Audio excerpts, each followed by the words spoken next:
اس کو ایک ایسا جال بنانا پڑے گا جس کو پانی میں پھینکتے ہی وہ جالا اس لوہار کی بنائی ہوئی مچھلی کو پکڑے، اور ملزموں میں جو لکڑی کا کاریگر ہے اس کو ایک لکڑی سے بنایا ہوا ایسا گھوڑا بنانا پڑے گا جو ایک اصل گھوڑے کی مانند ہو، اور ایک اصل گھوڑے کی طرح انسان اس پہ ایک جگہ سے دوسری جگہ سفر کر سکتا ہو۔ یہ بات سن کے سب لوگ سن رہ گئے، اور وزیر اعظم نے بادشاہ سے پوچھا، یہ کیسی شرط ہے؟ یہ تو بہت ہی مشکل بلکہ ناممکن ہے۔ بادشاہ نے غصے میں کہا کہ ان کاریگروں کو اگر موت کی سزا سے بچنا ہوگا تو انہیں یہ کرنا ہی ہوگا، اور وہ بھی بس 6 دنوں کے اندر، ورنہ ٹھیک 6 دن کے بعد میں ان تینوں کو تختہ دار پہ مصلوب کر کے موت کی نظر کر لوں گا، اور یہ بات فیصل ہو چکی ہے۔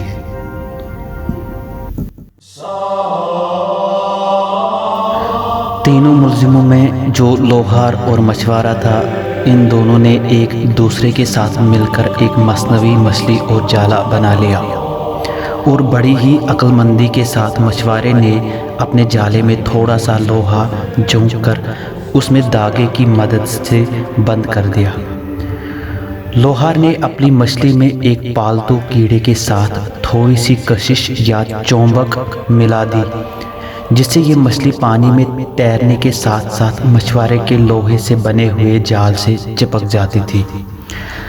غرض یہ دونوں بادشاہ کی دی ہوئی شرط کا حل نکالنے میں کامیاب ہو گئے، اور ادھر جو تیسرا ملزم کاریگر تھا اس نے بھی اپنے ہنر کی بدولت ایک لکڑی سے بنایا ہوا گھوڑا بنا دیا، جو دکھنے میں بالکل ایک اصلی گھوڑے کی طرح لگ رہا تھا۔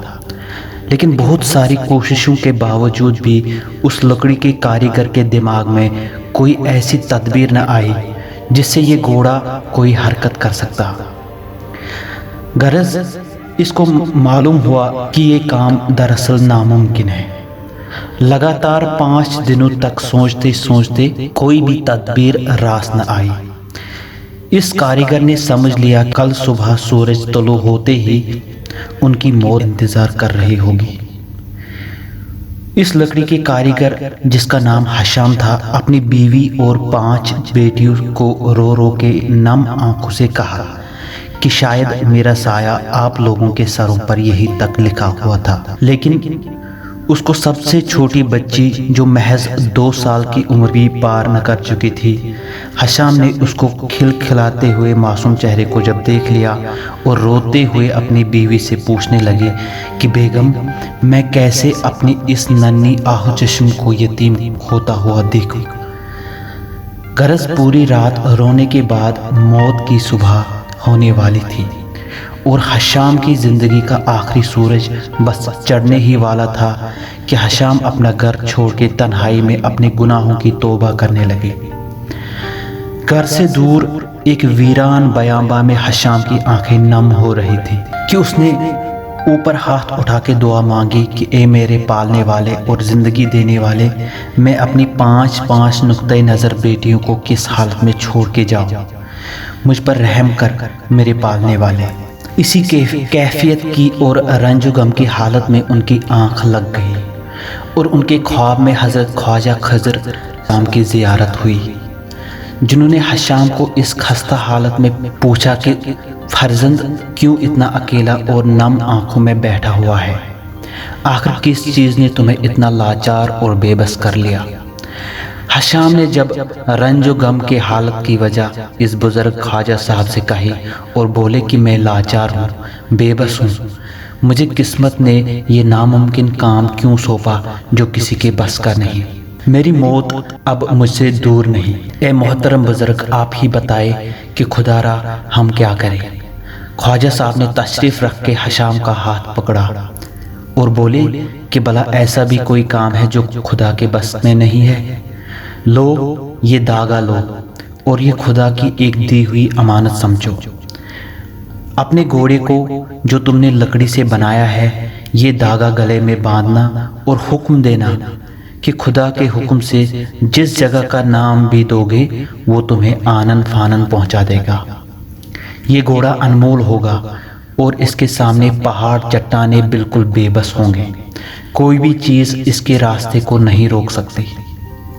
یہ عطیہ خدا کی طرف سے ہے اور اس وقت تمہیں خدا کی خاص توجہ موصول ہوئی ہے، مگر یاد رکھو کبھی بھی اس گھوڑے کو دوسرے گھوڑوں کی طرح نہیں باندھنا، یہ اس کی ایک محدود شرط ہے۔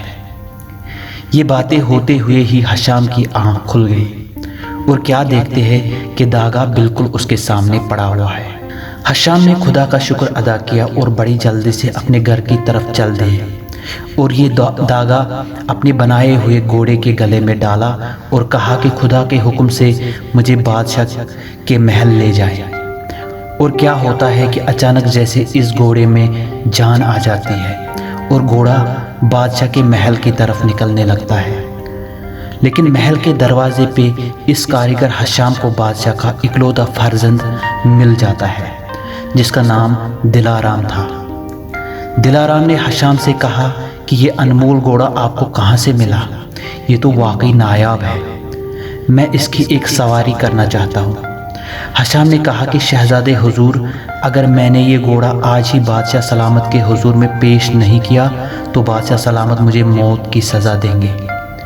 شہزادہ غصہ ہو گیا اور بولے کہ اگر تم نے ممانعت کی اور میرا حکم نہیں مانا تو بادشاہ سے پہلے میں خود تمہیں مار ڈالوں گا۔ غرض کاریگر حشام کو شہزادہ دلارام کی بات ماننی ہی پڑی اور شہزادے نے بادشاہ کو پیغام بھیجا کہ میں اس کاریگر کے بنائے ہوئے گھوڑے کو لے کر شہر المسنیہ جا رہا ہوں۔ یہ وہ شہر تھا جہاں شہزادہ اپنی پڑھائی کر رہا تھا، جو کہ بحرستان سلطنت سے کافی دور تھا۔